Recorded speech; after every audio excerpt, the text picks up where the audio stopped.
तो hello student, welcome back to my channel Samrat academy. तो दोस्तों, मेरा नाम आकाश और मेरे प्यारे विद्यार्थी, इन वीडियो को आपको इस वीडियो को देख के जाना ही है जरूर, क्योंकि कल आप लोगों को साइंस का पेपर है। ऐसे आप लोगों को पहले चैप्टर्स में आप लोगों को बताने वाला हूँ न्यूमेरिकल, जो कि आपको जरूर एग्जाम में देखने को 100% मिलने वाला है। तो इस वीडियो ज़्यादा तो बड़ी है नहीं, छोटी है, लेकिन 100% यहाँ से क्वेश्चन टेकअप होगा, ये मेरा वादा है। ठीक है, वीडियो को लाइक करके चुपचाप वीडियो को देखना शांति से। ठीक है, क्योंकि भाई समय बहुत कम है और नंबर और 90% इसमें भी लाना है हम लोगों को अच्छे तरीके से। ठीक है, पहले क्वेश्चन ही डायरेक्ट पढ़ता हूं। एक गोलीय दर्पण की वक्रता त्रिज्या, देखिए वक्रता त्रिज्या आपको दे देगा। ठीक है, देखिए वक्रता त्रिज्या कितना दिया, वक्रता त्रिज्या 20 सेंटीमीटर दे दिया है। और कह रहा है कि इसकी फोकस दूरी ज्ञात कीजिए। तो वक्रता त्रिज्या को देखिए कैपिटल आर से डिनोट करते हैं, तो कैपिटल आर बराबर हमको 20 सेंटीमीटर दे रखा है। ठीक है, और कह रहा है कि फोकस दूरी एफ का वैल्यू पूछा है, एफ बराबर। तो मेरे प्यारे विद्यार्थी, या तो एफ देकर आर की वैल्यू पूछ लेता है, या तो आर देके एफ की वैल्यू पूछ लेता है। और सूत्र आपको मालूम होना चाहिए, सूत्र आपका होता है आर बराबर 2f। आर बराबर क्या होता है, 2f आपका फार्मूला होता है। अगर यहाँ से एफ की वैल्यू निकालना चाहूँगा तो एफ बराबर क्या हो जाएगा, r/2 हो जाएगा, सिंपल। तो यहाँ से हम एफ की वैल्यू नहीं निकाल सकते हैं, बिल्कुल। आर की वैल्यू कितना है, 20, तो 20 बड़े क्या हो जाएगा 2, कितना हो जाएगा 10 सेंटीमीटर फोकस दूरी हो जाएगी, बात खत्म, हल हो गया। तो यहाँ से देखिए 2 नंबर के लिए प्रश्न आता है और बनेगा जरूर। या तो आपको फोकस दूरी देके वक्रता त्रिज्या पूछ ले, या तो वक्रता त्रिज्या देके फोकस दूरी पूछ ले, लेकिन आएगा। ठीक है, इसके बाद चलिए अगला क्वेश्चन देखिए, बहुत ज़्यादा इंपॉर्टेंट है। कह रहा है यहाँ पे कि एक उत्तल दर्पण, देखिए उत्तल दर्पण, अब यहाँ पे उत्तल दर्पण की बात हो रही है। एक उत्तल दर्पण की फोकस दूरी आपका 10 सेंटीमीटर। देखिए दूसरा का सवाल है, यहाँ पे हल कर रहा हूँ। फोकस दूरी एफ बराबर दे रखा है कितना, 10 सेंटीमीटर। ठीक है, 10 सेंटीमीटर। हालांकि सबको मालूम है कि आपका क्या उत्तल दर्पण है, और उत्तल दर्पण में फोकस दूरी जो होता है हमेशा प्लस में होता है। ठीक है, तो इस बात को याद रखिएगा, फोकस दूरी उत्तल दर्पण में प्लस में होता है, तो यह बराबर 10 सेंटीमीटर। ठीक है, और कह रहा है कि एक वस्तु इसकी मुख्य अक्ष पर ध्रुव से 20 सेंटीमीटर की दूरी पर रखी जाती है। मतलब कि दर्पण से वस्तु की दूरी, तो दर्पण से वस्तु की दूरी को हम किससे डिनोट करते हैं, यू से। तो यू बराबर कितना दे रखा है, 20 सेंटीमीटर। हालांकि वस्तु चाहे वो उत्तल दर्पण हो चाहे अवतल दर्पण, वस्तु इस साइड रखी जाती है, वो हमेशा माइनस में होता है। यू का वैल्यू हमेशा माइनस में होता है, चाहे वो उत्तल दर्पण हो चाहे अवतल दर्पण हो। तो उत्तल दर्पण है तो माइनस में होगा, चाहे उत्तर भी रहता तो भी माइनस में होता है। तो यू बराबर तो -20 सेंटीमीटर हो गया। कह रहा है कि वस्तु के प्रतिबिंब की स्थिति ज्ञात कीजिए, मतलब वी का वैल्यू पूछा है, वी बराबर क्वेश्चन मार्क। एक ही फॉर्मूला लगाएंगे क्या, दर्पण सूत्र से, दर्पण सूत्र से। और दर्पण सूत्र क्या कहता है कि 1 बराबर एफ बराबर 1/v प्लस 1/u, यह होता है दर्पण सूत्र। तो 1/f, एफ का वैल्यू कितना दिया है 10 बराबर 1/v, v का वैल्यू हमको ज्ञात करना है, प्लस 1/u, u का वैल्यू कितना दिया -20। तो यहाँ से हो जाएगा 1/10 बराबर 1/v, अब माइनस और प्लस, -1 क्या हो जाएगा 20 हो जाएगा।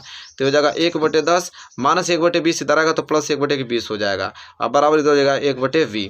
यहाँ पे एलसीएम क्या हो जाएगा 20, तो हो जाएगा 10 दूनी के 20 और 20 से कम 20 बराबर 1/v। 2 और 1 3 क्या हो जाएगा 20 बराबर 1/v। अगर v को मैं ऊपर कर दूँ तो यहाँ पे 20 ऊपर चला जाएगा और 3 नीचे आ जाएगा। ठीक है, और यहाँ से भाग दे दूंगा तो आ जाएगा 6.7 बराबर v, मतलब v बराबर 6.7 सेंटीमीटर दूरी पे इसका प्रतिबिंब बनेगा, बात खत्म। तो देखिए प्रश्न बहुत ज़्यादा इंपॉर्टेंट है और यहाँ से प्रश्न बनना तय है। तो मेरे प्यारे विद्यार्थियों, आई होप आपको क्लियर हो गया होगा अच्छे तरीके से, कोई भी डाउट आपको नहीं होगा। ठीक है, इसी प्रकार हम रुकेंगे नहीं, बहुत सारा प्रश्न करना है और तुरंत बढ़ेंगे क्वेश्चन नंबर 3 की तरफ। क्वेश्चन नंबर 3 क्या दिखाई दे रहा है आप लोगों को, चलिए क्या है कि कांच का अपवर्तनांक 1.5 है और वायु में प्रकाश की चाल जो है वो 3 × 10⁸ मीटर पर सेकेंड है। कांच में प्रकाश की चाल ज्ञात कीजिए, ये हमसे पूछा है। ठीक है, कांच में प्रकाश की चाल ज्ञात करने के लिए तो चलिए देखिए कैसे लगाएंगे, सिंपल है। तो हम लोग पर देखिए कांच का अपवर्तनांक 1.5 दिया है, कांच का अपवर्तनांक 1.5 दे रखा है और वायु में प्रकाश की चाल इतना है, तो कांच में प्रकाश की चाल पूछ रहा है। ठीक है, तो हम लोग लिखेंगे कांच में प्रकाश की चाल बराबर, यहाँ पे लिखेंगे कांच में प्रकाश की चाल बराबर। तो देखिए कांच में प्रकाश की चाल बराबर क्या हो जाएगा कि वायु में प्रकाश की चाल, नहीं कांच में प्रकाश की चाल दे दिया है। अब लिखेंगे वायु में कांच के प्रकाश की चाल बराबर क्या होगा, पहले देखेंगे वायु में प्रकाश की चाल कितना है। तो वायु में प्रकाश की चाल सिंपल है, बहुत ज़्यादा भारी थोड़ी है चाल, और बटे में कांच का अपवर्तनांक, बटे में कांच का अपवर्तनांक, 2 ही चीज़ दे रखा है। तब क्या हो जाएगा, तो कांच में प्रकाश की चाल क्या हो जाएगा, तो वायु में प्रकाश की चाल कितना है 3 × 10⁸ मीटर पर सेकेंड है और बटे में कांच का अपवर्तनांक 1.5 है। ठीक है, तो यहाँ से अगर 10 हटाऊँ तो 1 0 ऊपर बढ़ाना पड़ेगा, तो ऊपर हो जाएगा 30 और गुणे 10 पे पावर 8 और नीचे का हो जाएगा 15। तो 15 दूनी के 30, तो 2 गुणे कितना आ जाएगा 10 पे पावर 8 मीटर पर सेकंड आ जाएगा। बात खत्म। इतना चाल हो जाएगा किस में, कांच में प्रकाश की चाल कितना हो जाएगा 2 गुणे 10 पे पावर 8 मीटर पर सेकंड हो जाएगा। तो यहाँ से प्रश्न बनना है तय, और इन प्रश्नों को आपको अच्छे तरीके से याद करके जाना है। चलिए अगला प्रश्न, ये प्रश्न क्लियर हो गया आप लोगों के लिए। ये तीसरा प्रश्न था।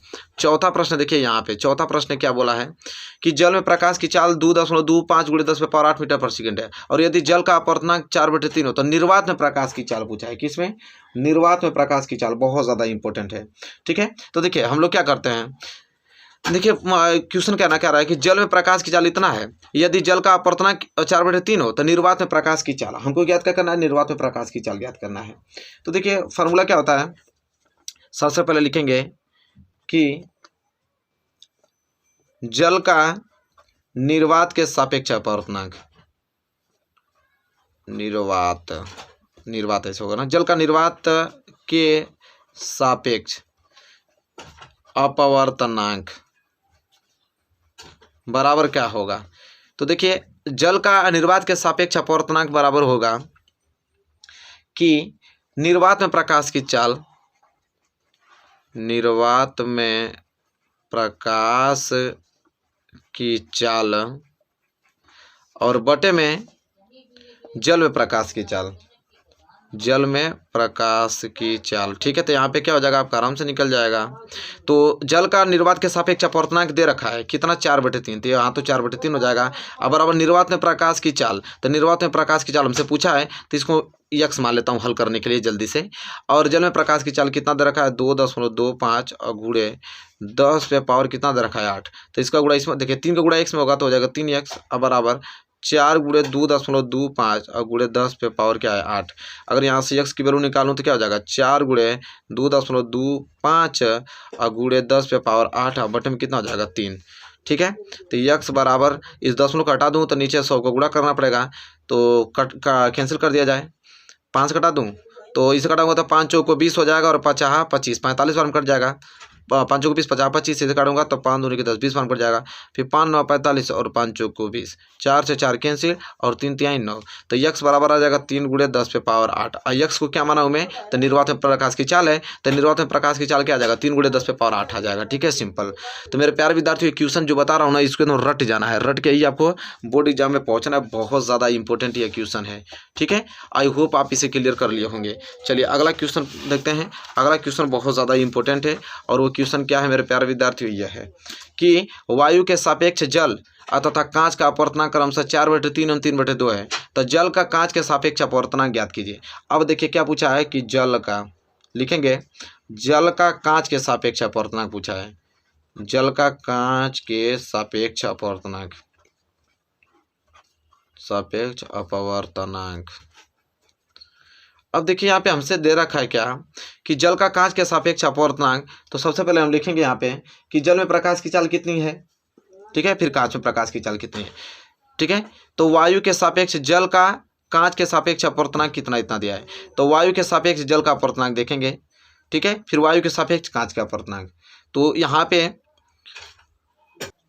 तो लिखेंगे वायु के सापेक्ष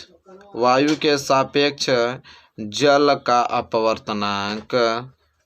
ठीक है, लिख लीजिएगा एकदम अच्छे से राइटिंग बैठा के, और फिर बटे में किसके, कांच के सापेक्ष, वायु के सापेक्ष जल का तथा कांच का, तो वायु के सापेक्ष जल का अपवर्तनांक तो हो गया, बटे में वायु के सापेक्ष किसका, कांच का, वायु के सापेक्ष कांच का अपवर्तनांक।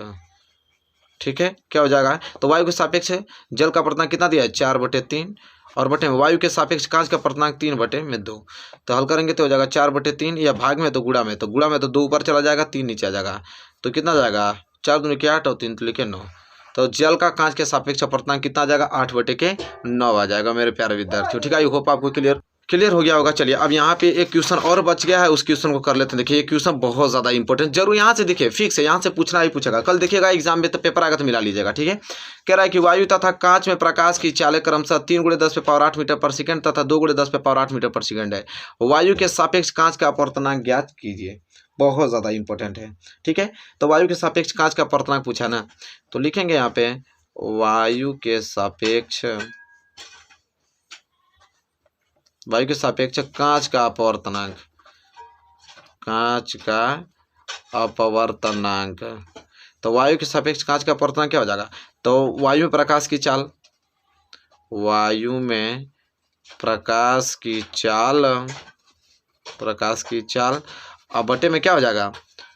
कांच में प्रकाश की चाल, कांच में प्रकाश की चाल। ठीक है, तो वायु में प्रकाश की चाल है 3 × 10⁸ मीटर पर सेकेंड और कांच में प्रकाश की चाल है 2 × 10⁸ मीटर पर सेकेंड। तो 10⁸ से 10⁸ कैंसिल हो जाएगा, बच जाएगा 3/2 और 3/2 का मतलब 1.5। तो 1.5 आ जाएगा वायु के सापेक्ष कांच का अपवर्तनांक। ठीक है, तो मेरे प्यारे विद्यार्थियों, आई होप आपको क्लियर हो गया होगा। तो देखिए यहाँ पे हमने टोटल 6 क्वेश्चन बात किया ना, इस 6 में से जरूर आपको 2 क्वेश्चन देखने को मिलेगा 2022 बोर्ड एग्जाम में, और 2022 बोर्ड एग्जाम क्या कल ही आपको देखने को मिलेगा। ठीक है, चलिए जाके पेपर देखिएगा तो मिला लीजिएगा, यहाँ से जरूर 2 क्वेश्चन तो यहाँ से बनना तय है। तो मेरे प्यारे विद्यार्थी, वीडियो आपको कैसी लगी है बताइए। वीडियो अच्छी लगी तो प्लीज़ लाइक कीजिए और चैनल पर नया है तो चैनल को सब्सक्राइब करके बेल आइकन को प्रेस कर लीजिए। मिलेंगे एक प्यारे से नेक्स्ट वीडियो में, तब तक के लिए धन्यवाद। और चैनल पर चले जाइए, चैनल पर प्लेलिस्ट बना हुआ है, सभी वीडियो वहाँ पे उपलब्ध है, वहाँ से जाकर अच्छे से पढ़ाई कीजिए और अच्छा मार्क्स लाइए।